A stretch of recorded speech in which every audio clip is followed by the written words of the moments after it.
big silence. The big silence. Hello and welcome back to the Big Silence podcast. Karena here, coming from set in Los Angeles, Brentwood, California. I am taking a break while filming for the new Tone It Up challenge that is starting in January.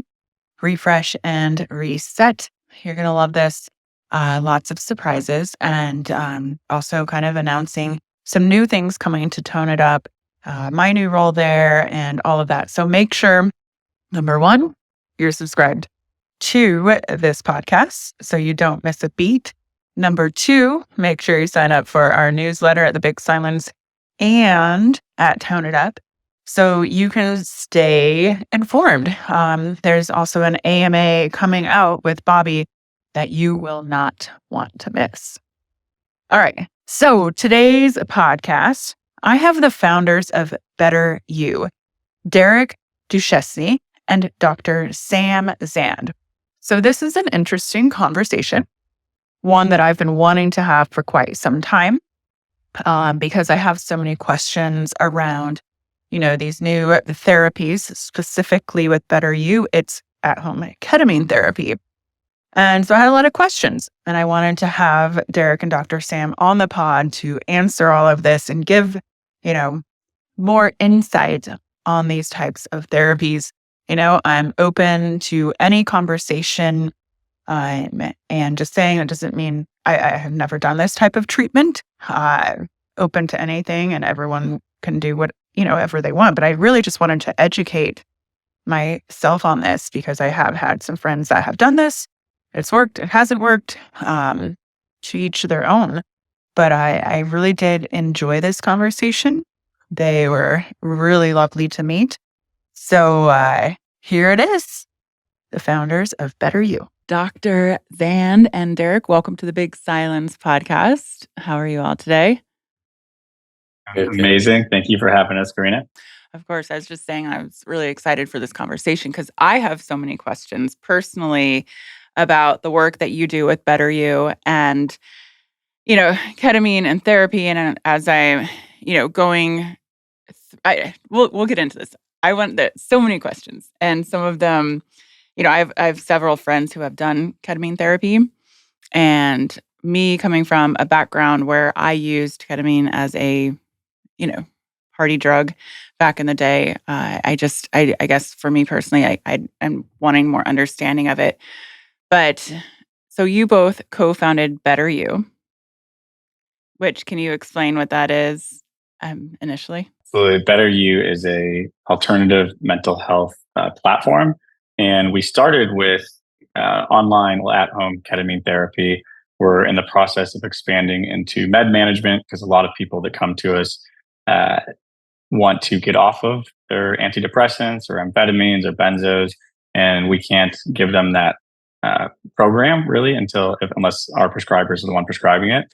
We're also expanding heavily into talk therapy, regenerative medicine, sexual health, all the fun things to make it more of a holistic approach. Because even though ketamine and psychedelic therapy, looking to the future, and you have MDMA right around the corner, psilocybin, ibogaine, all these other modalities, but these aren't right for everyone. And even with the psychedelics being as effective as they can be, really allowing patients to have that support and that kind of options, all the different system or all the different products and options and therapies that they can have to kind of work in combination with each other. So we've got a new center opening up in Los Angeles. We work at Dr. Zand's practice in Nevada, but we're in telemedicine in 14 states and heavily focusing on holistic alternative care. So let's go back, Derek, because in 2019, you're suffering from depression and you did ketamine treatment. Walk me through that and how you came to that. Because I feel like it was before people were really talking about this. Yeah, and it was before I spent years in the alternative healthcare space and had no idea this was an option. I have always looked at the brighter side of life and always had a zest for life and excited to start the day. Fortunately, never really struggled with depression or definitely not suicide up until up until 2019. And when I did, I, at the time, was also prescribed antidepressants, and those weren't working. Was on Adderall. Wasn't really on the pharmaceutical train up until that year either. And I was going through, like, my company, the previous venture, was doing incredibly well. And we had spent 300 days that year on the road in about 40 countries. The industry that I was in kind of blew up. And I was what I thought in this really amazing relationship that was going to be my forever relationship. And I was kind of living in this really good groove at the time. And within a very short period, had this is right before 2020, but our business partnership and venture, it kind of had some significant issues, and my relationship had also taken a 180, and due to primarily to me working too much. And then I didn't realize it, but my identity and my happiness, like my core, was based on this external things, external validation with my work and with my business and my relationship. And those things, and it's probably been like that my entire life, is this external kind of validation that kept me stable or happy. And when I when I when those things took a 180, I very quickly went through this depression and this like kind of shaky ground that I was on. And every day, just the thoughts were getting darker and worse. And once you kind of go down these rabbit holes, our brains are very interesting machines. Really? And yeah, and when you keep waking up and going to sleep, telling yourself all these terrible things, and or trying to justify these things externally happening and blaming yourself for them, and when in reality that's not the truth, but telling yourself that you're not worthy of first love and not worthy of X, Y, and Z, and then it gets to a point where you're not worthy of life and you shouldn't be here. Or the answer is to stop feeling this way, is to end it, or the world might be a better place without you, right? And that experience, when I was going through to see my doctor, and then I was working out and eating healthy and going through doing all the things that I thought were at my disposal to help me, and things kept getting worse and worse. And a friend dragged me into this ketamine clinic in Los Angeles. And at the time, I knew of ketamine as a horse tranquilizer, right? I was like, this is stupid. It's not going to work. It's not going to work for me. Tried everything, and I got to a point where it's just like, what do I have to lose? It was a night where I thought I was watching my last sunset, and my friend came over and he's like, I'm going to take you somewhere, and like, it's going to help. It's going to help. So he dragged me over there, and it was $1,500 for one session then, which was even though there was nothing much else to lose or to try, I was still reluctant, and that on top of it. And that one session I could write a novel on that experience. It took me from this unrecognizable shell of a human being, and just in this very like blame me victim mentality. The whole world's against me. I shouldn't be here.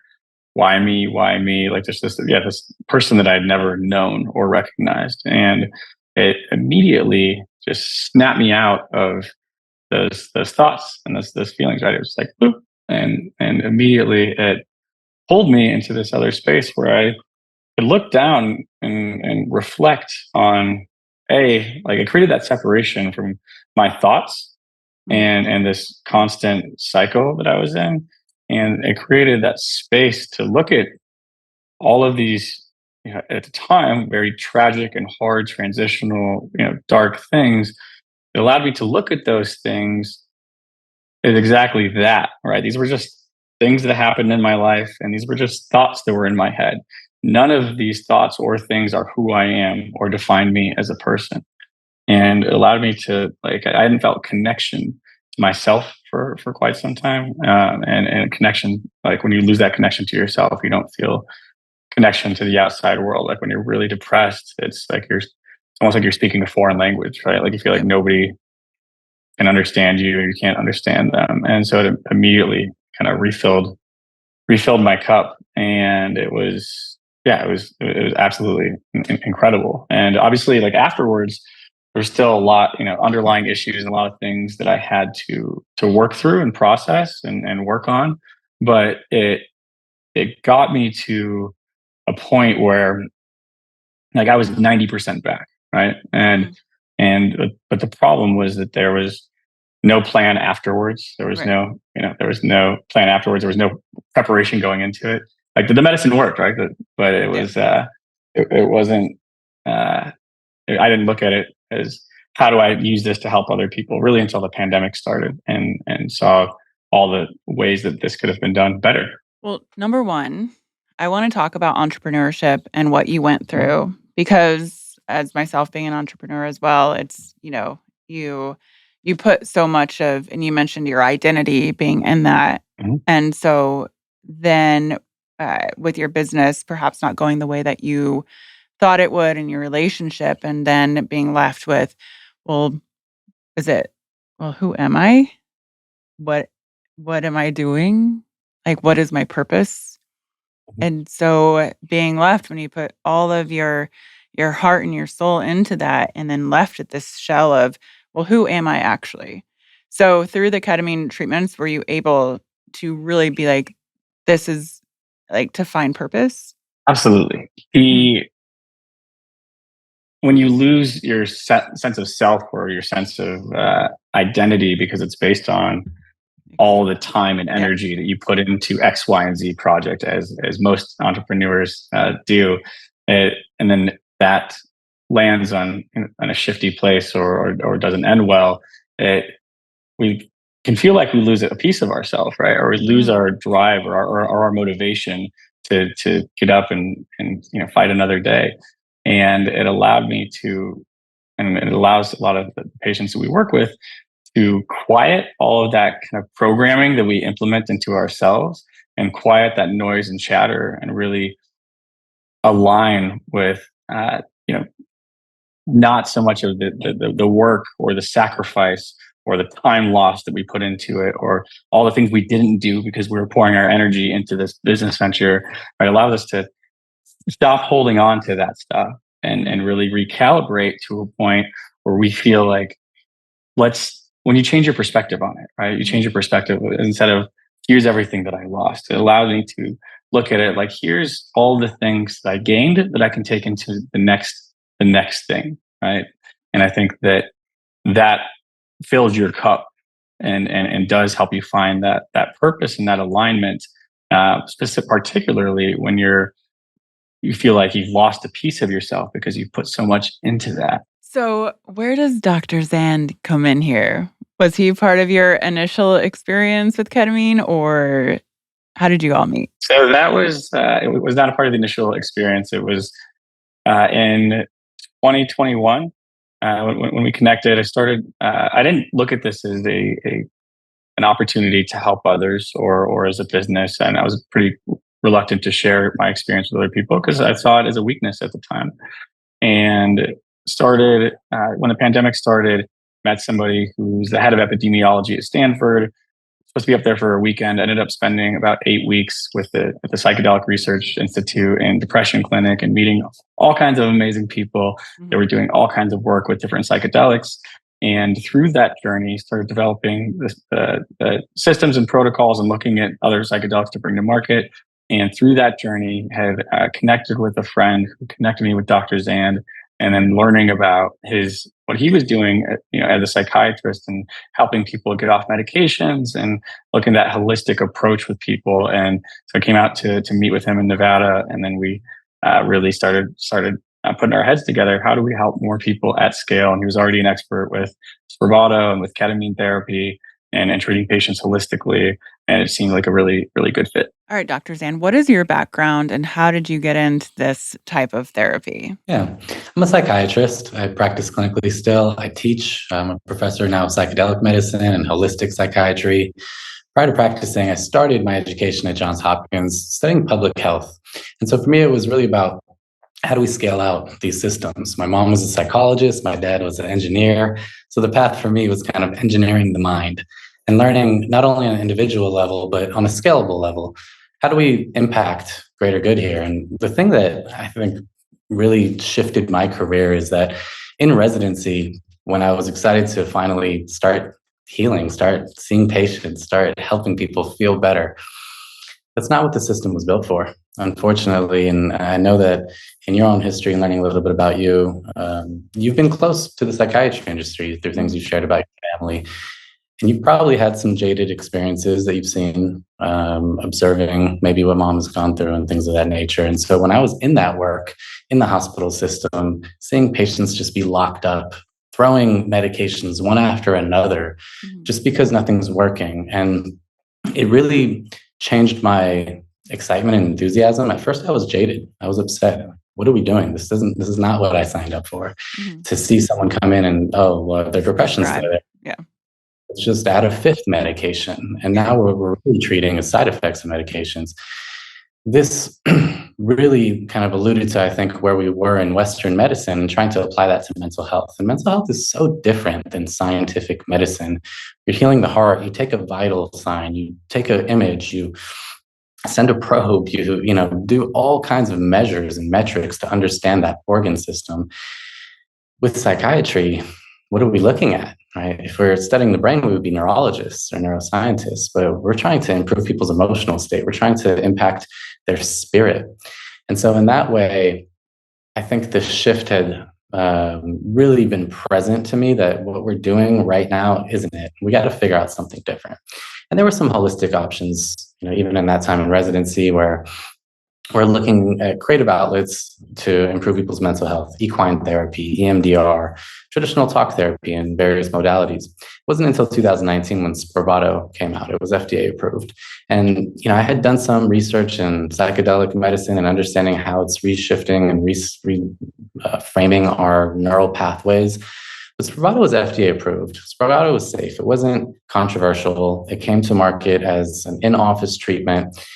And the first time I tried it with my patients, not knowing much about it, I saw something different. I saw our patients go through an experience that left them coming out, as Derek described, seeing life from a new perspective.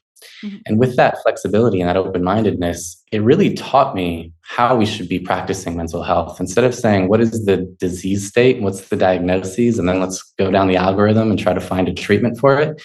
Instead, it brought the understanding that mental health is more about just being open-minded and being flexible to new perspectives, being aligned with what's important to us and letting everything else fall through the cracks and all that clutter just sift away, and creating that kind of moral compass to pursue those things that we know internally fill our cup, like Derek was saying, and that so much of society is focused on validation, externally looking good, feeling like we're doing the right thing, we're successful. And we're not talking about this as psychiatrists in residency. We're just talking about serotonin hypotheses. They're outdated and archaic.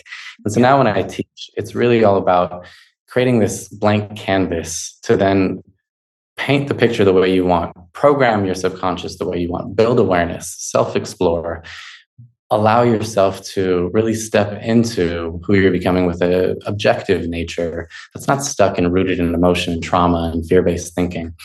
This shift really came present through the tool that was given to us with ketamine and esketamine. And so that was the excitement that brought me into this industry. And now it's been probably my most often used tool when we're trying to help patients. So someone's listening, let's say they don't know what ketamine is or Spravato.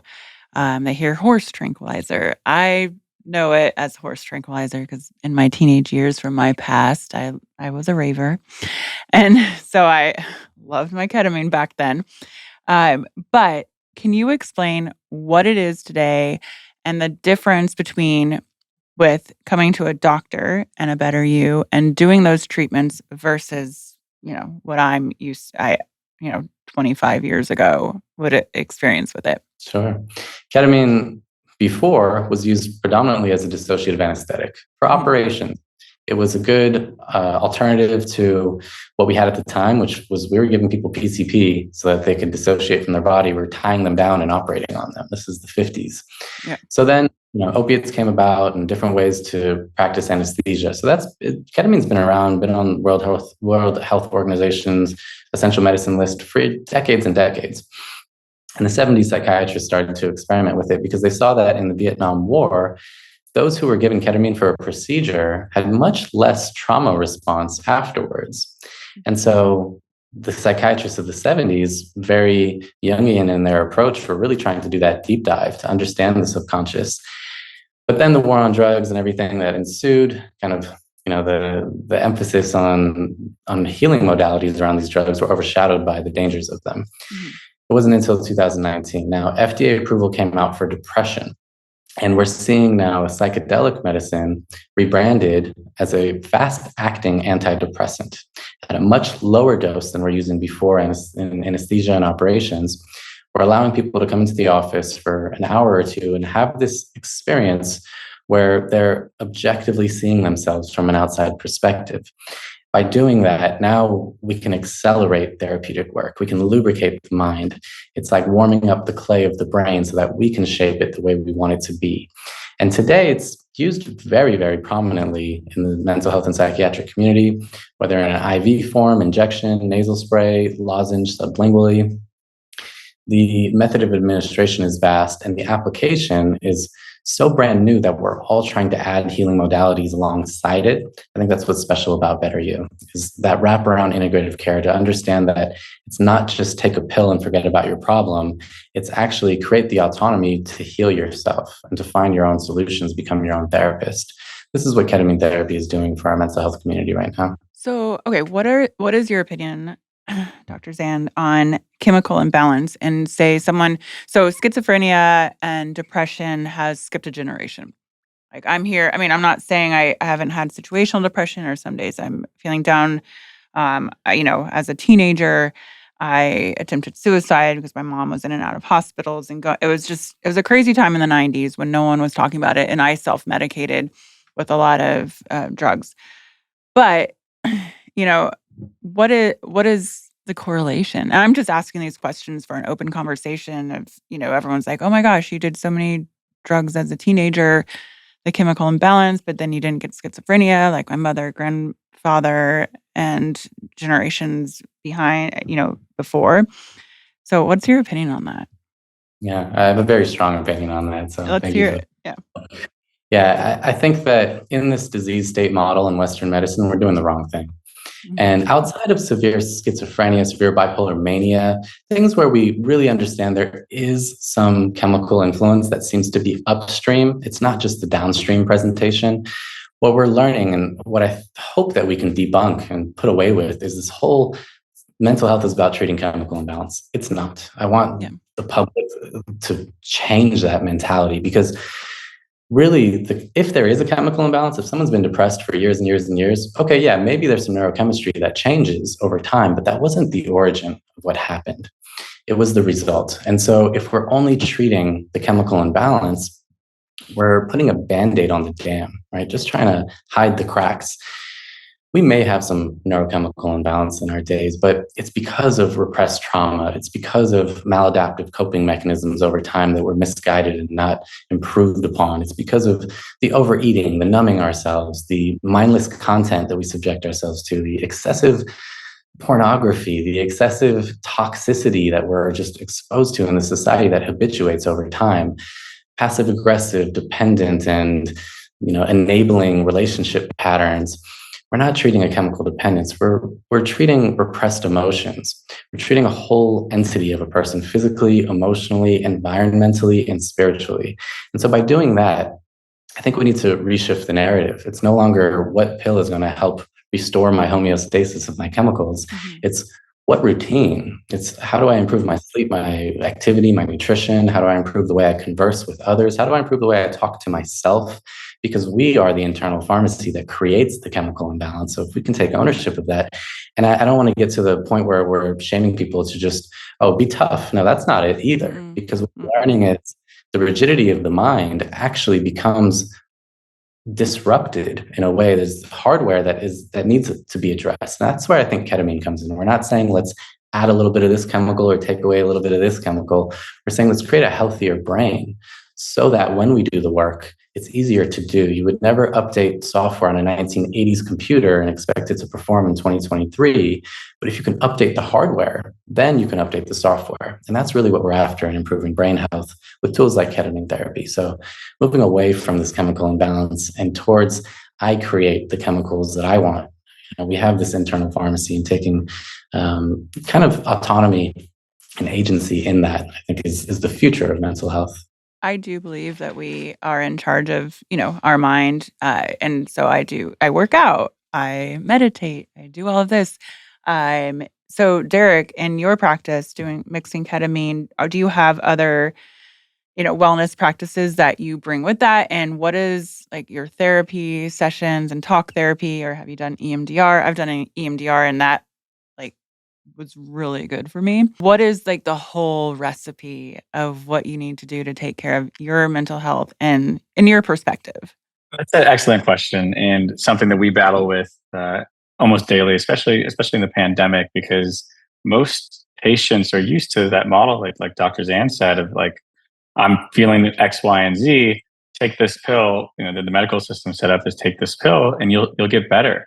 And we're always having to explain to patients, and the reason that we created so much programming around the medicine is understanding that this medicine is a catalyst for us to heal. It's a catalyst to give us more motivation. It's a catalyst to change the way that we think. But if we're going to just take the medicine and not take action towards making those changes, probably not gonna succeed. Like during the pandemic, we'd have patients that would say, I had the best week of my life. I had the best day of my life due to this treatment. Mm-hmm. And I say, okay, great. Well, when's the last time that you got outside? Mm-hmm. Like, well, it's the pandemic. I haven't been outside in 3 weeks. How's your nutrition? I weigh 400 pounds. And we're like, great. I'm really happy that you're having a big week, but this isn't sustainable. And I look at my own happiness and how we've turned this into the programs that we have.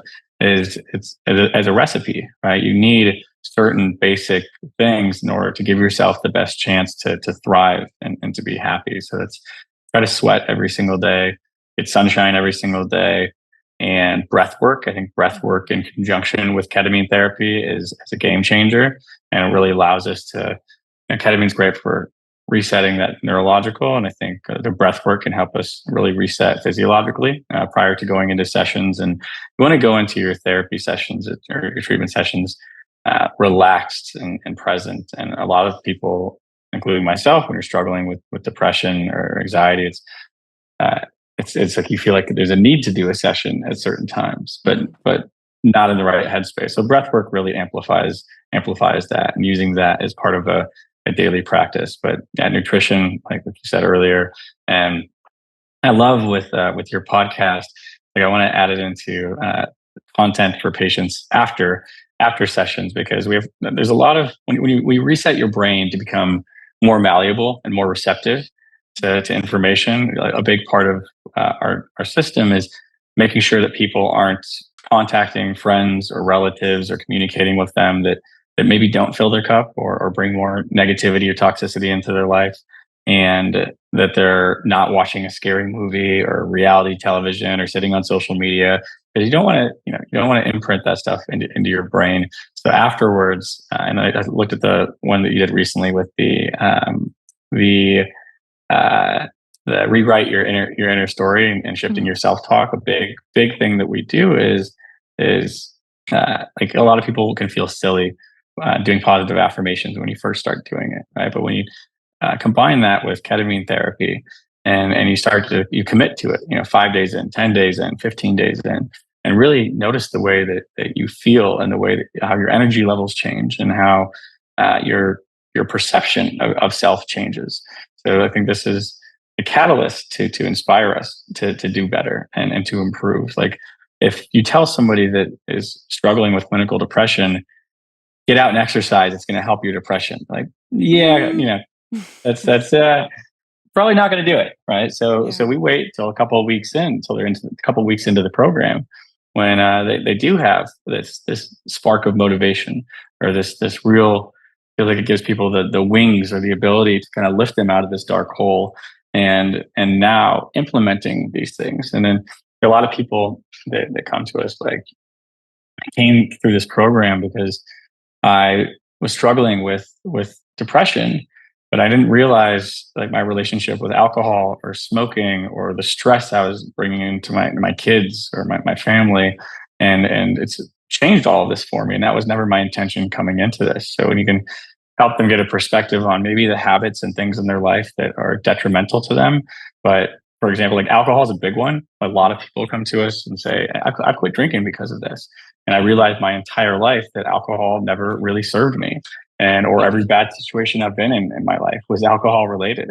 But I always feel like, because I'm socializing, or because I'm going to an event or a game or whatever it is, that alcohol is involved. So being able to, not only cut out the things that aren't serving you, but then also, like, the same people that would never be receptive to say, hey, let's do a beginner's yoga class. And they'd be like, yeah, not doing that. And it really opens them up to other things like breath work, meditation, yoga. And I think these are all essential things that can really, and they're not for everyone, right? You kind of pick and choose what works for you, but giving people the tools to have the best chance to succeed. Yeah. And again, I always say that making a big change in your life and being able to be happier and live in more joy is a lot more work than just staying in that depressive state. There's so much work that goes into it. You're listing, it's not just like you go get ketamine treatment and you're cured. Like, there's all the modalities and everything that you have to do it's a recipe. It's a whole list of things combined.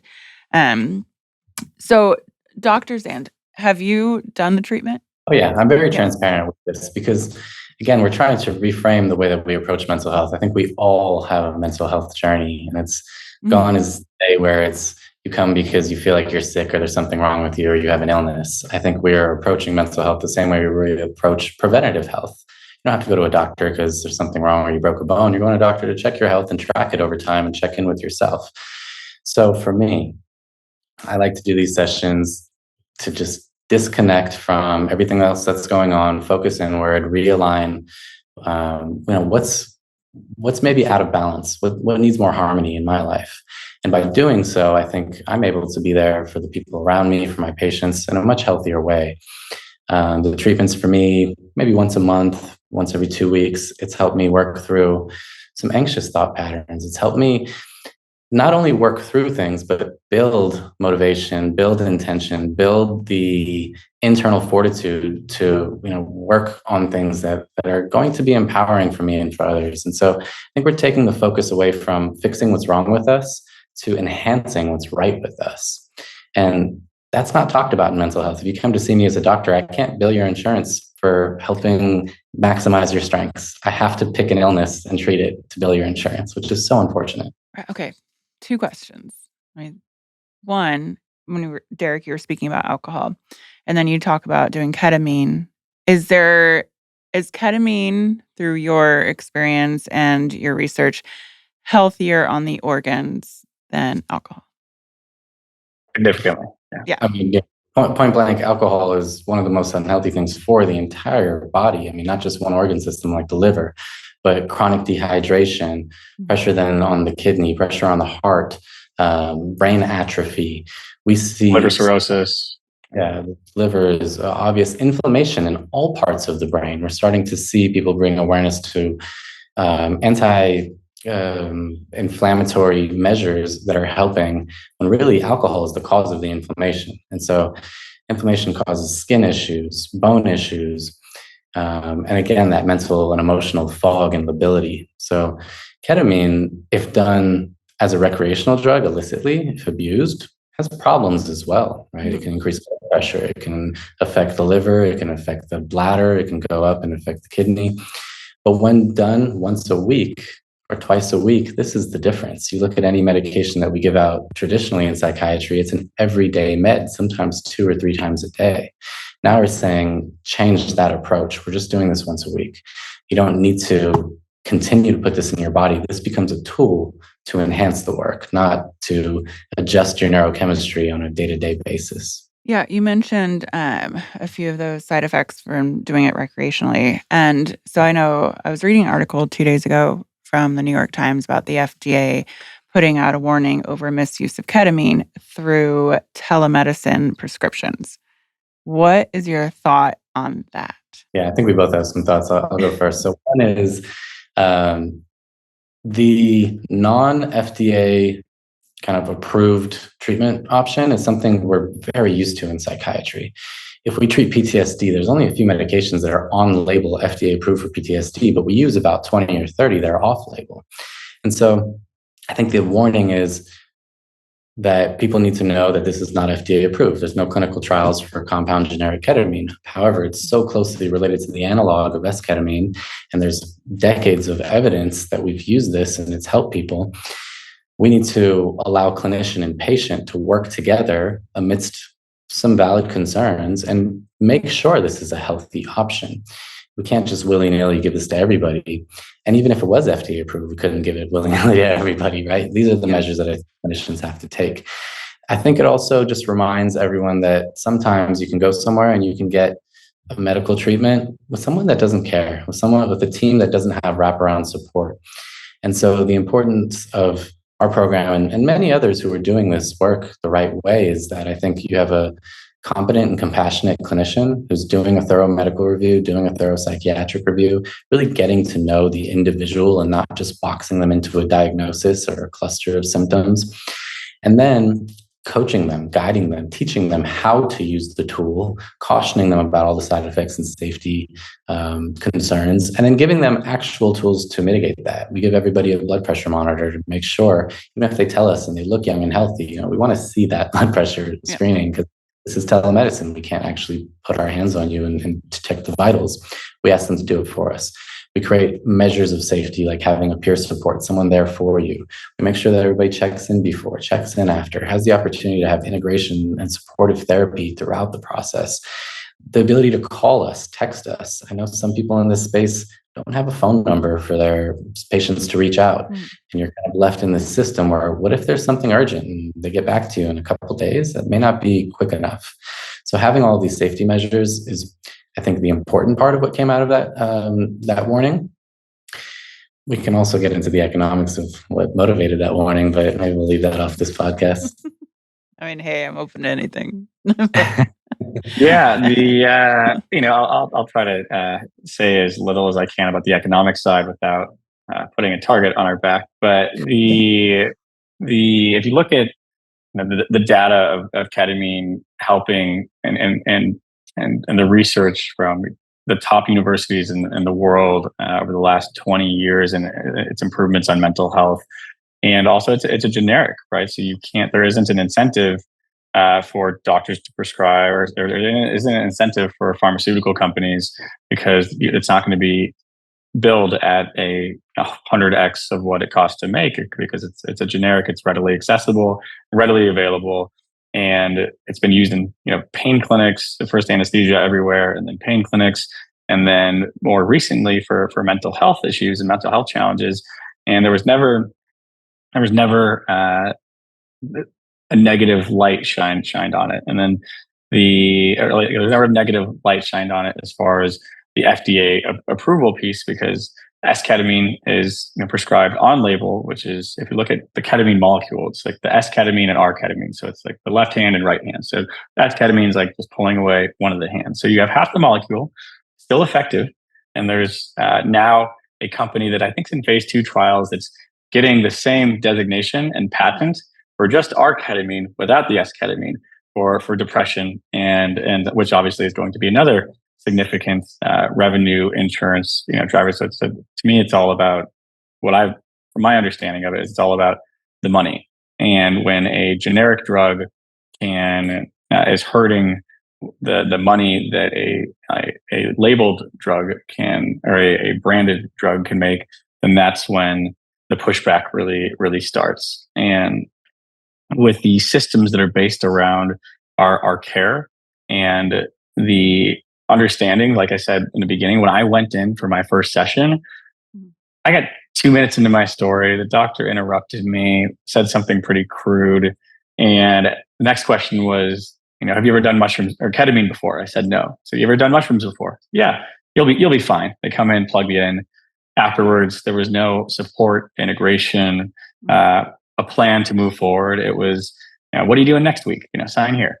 So being thoughtful of the safety around it, like Sam said, the remote patient monitoring, the dosage and frequency of not giving people more than what the safety data out there shows, similarly to what is FDA approved and what's been kind of standard protocol for the last 20 or so years for these in-person clinics, and really sticking to that safety and support system, which I think is the most critical part to give people not only better outcomes and the actual treatment itself, but better outcomes long term.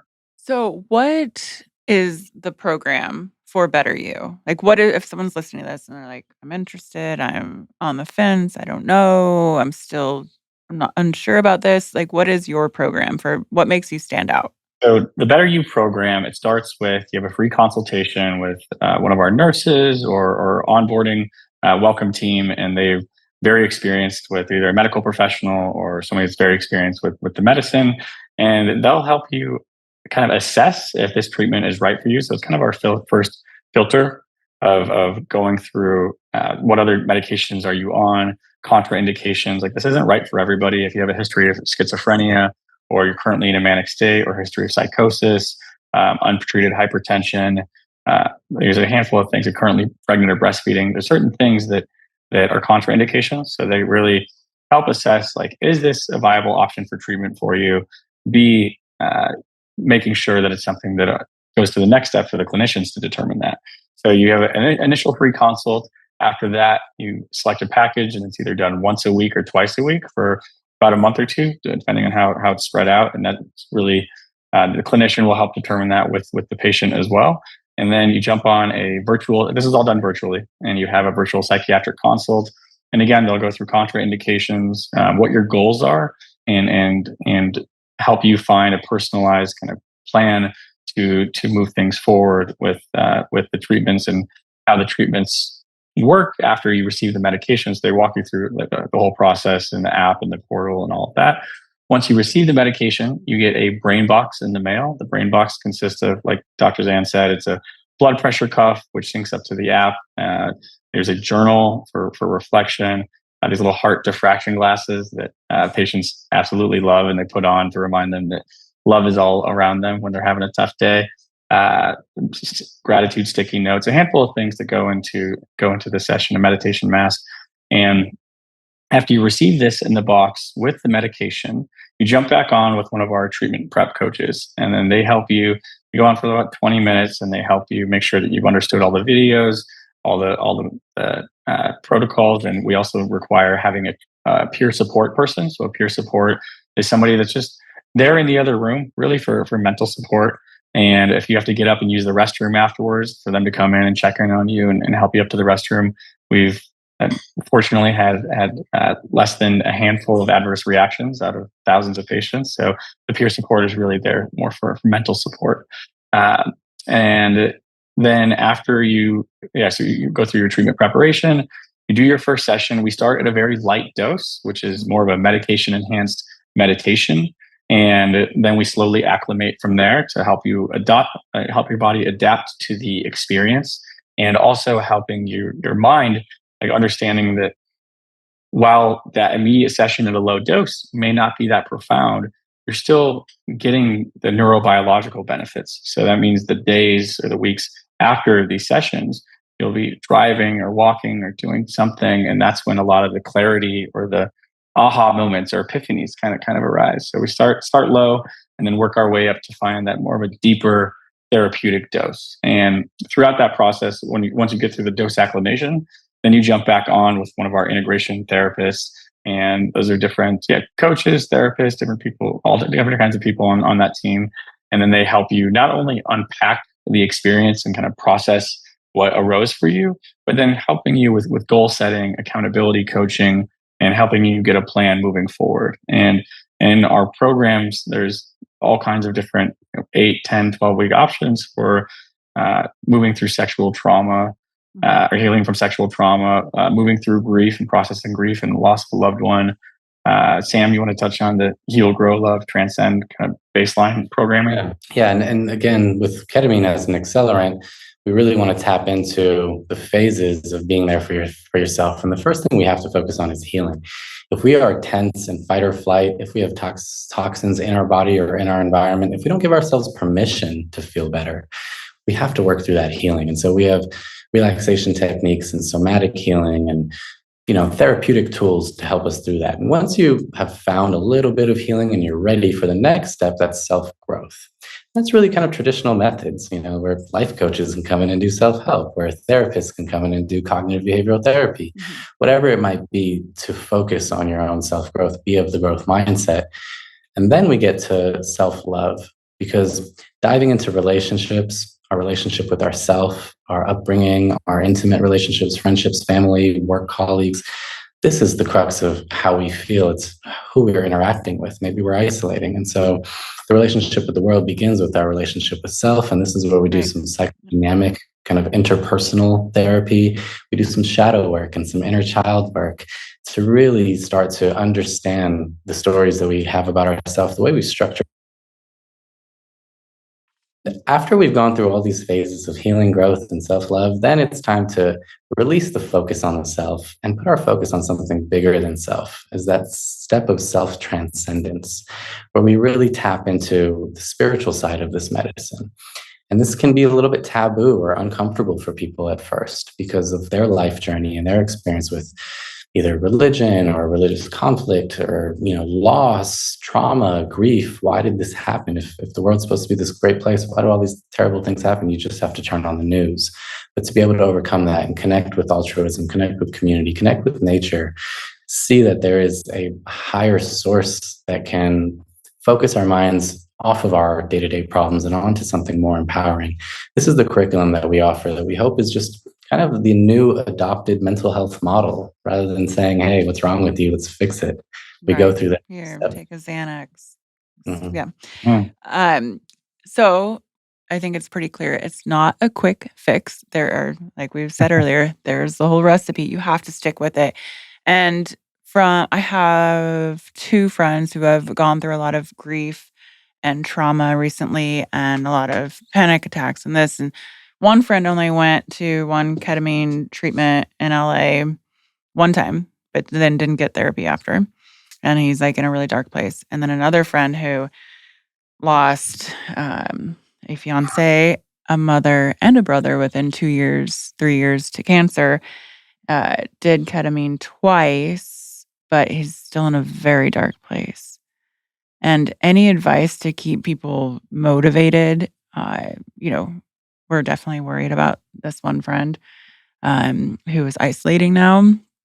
And any advice to anyone out there who maybe doesn't have that strength or believe that treatments for mental health will work, and just knowing like how hard it is. The work is so hard, but what does it look like on the other side? I'm sorry to hear about your friend. I do think that the optimistic perspective there is he's engaged in treatment, right? He's trying something. Sometimes, especially if we've been dealt the hand of so many overwhelming stressors and traumas, it really, gets us to our breaking point, right? We mentally shut down. We either become in this enraged kind of state of anger, or we pull back, we get withdrawn and isolative, we numb ourselves. I think the encouragement is to keep doing the work. For many people, I've seen 1 or 2 treatments turn it around. Derek spoke about his experience. It's not the case for everybody. And really, life is so uniquely different for everyone. So to continue to go through it and recognize that sometimes it takes 2 or 3 months of this treatment, and it takes time. He's in a dark place and he's had a lot of loss in his life. Who's to say he shouldn't be in a dark place, right? Witnessing mortality and grieving is important. And I think we tend to run away from our emotions rather than to be present to them, to nourish them, to understand what they're teaching us about life, and then to also coexist with a different feeling. I think in grief, the one thing that we all have gone through is, I don't want to be happy yet, right? And giving ourselves permission to heal, to be happy while we're still sad, while we're still grieving. I think understanding the self as a composite of parts, really seeing that this one perspective we've had in our whole life is so limited. And if we can open up those perspectives and see that we show up in life in so many different ways, and part of life isn't just us, it's the way we connect with others, the way the universe connects with us. If you get into quantum physics and quantum entanglement, we're just all protons, neutrons, and electrons floating around. And for some reason, we call this life. Mm-hmm. And I think going through the human experience, uniformly for all of us, we're supposed to have dark moments and not run away from that shadow. Embrace it, understand it, integrate it into our life in a healthy way, rather than try to build fortresses around it. And so I hope your friend keeps up the journey of being present and healing and trying, and adds a layer of optimism, that upward turn, that ability to still find fulfillment in life amidst the tragedy. I think this is what mental health is about. It's not about just coming in and taking a treatment and everything's going to be better. It's working through stuff. Yeah, it's working through. And Derek, how are you today? How are you feeling? Do you have your ups, downs? Are you still doing treatments? What does your mental health journey look like today? So I want to touch on real quick on the last question that you said about you. And again, sorry about your friend. So dealing with patients every single day and connecting with people's problems, the biggest thing is that, especially when we're going through the darkest times of our life and it seems like we're never going to get out, we feel so isolated and alone, right? Nobody understands us. Nobody's ever been through this. Nobody's ever going to feel this again. Like it's a very, very dark and challenging time. And like Sam said, that's okay sometimes, right? It's not, and it doesn't have to be labeled as clinical depression, right? It's like you're going through it. You're going through something really tough and really hard. It's okay to be sad. It's okay to work through it. And when it gets to a point where, and I want to share two patients that were early on with us that really their stories kind of touched me and helped me get perspective on my own journey. Was there's a lady that's like in her late 60s, maybe early 70s, and she said, like most people when they come to our program, this isn't going to work for me. Nothing's ever worked for me. This is, I don't know why I'm even here. I'm wasting my time. And it's been on 20 plus years of antidepressants and SSRIs, and said that she could hug her grandchild and she feels nothing. She looks at her husband and she feels nothing. And she's like, what's wrong with me? And she's like, I could see somebody get hit by a car tomorrow and I would feel nothing. And she's like, there's something really, really wrong with. So we did, we got to session 4, and that's typically even when they've got a lot going on, they can start to see like, okay, we're really making some headway. Session 5, session 6. At that point, she's like, why am I doing this? I'm wasting your time. I'm wasting my time. And then it wasn't until session 7 where she jumped back on with me and she was just crying and laughing. And she said that she watched this comedy show with her son last night and was laughing. And that she was crying, the night before about something else, and was just so happy to be feeling again because she'd spent the last 20 plus years taking something that was blocking her off or disconnecting her, right? So while I was very fortunate that one session took me from suicidal back to being a human being, a lot of people, and it's like they're obviously situational, it's their medication history and the support system that's based, that's around the program, right? A lot of people, it's going to take 4, 5, 6, 7, 8 sessions to really achieve what others may achieve in 1 or 2 sessions. And another person told a similar situation with a gentleman in Florida, his late 50s, early 60s, and said that he felt like he'd been living for so long, for 15 plus years, in black and white. And since he started treatments with us, he feels like the world is in color again, like he stepped into Wizard of Oz and completely shifted his perspective on the world. So the biggest thing is that when we're going through something, like we tend to, like our walls go up and we feel like we're in these holes that it's really, really difficult to get out of.